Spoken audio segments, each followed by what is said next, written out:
tuzajyanwa ku isoko y'amazi y'ubugingo,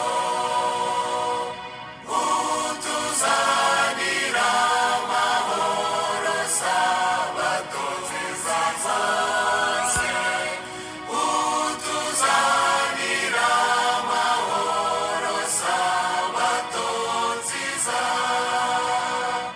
Twishime twezwemo turirimbire Yesu, inshuti yacu nziza, tumutekereze.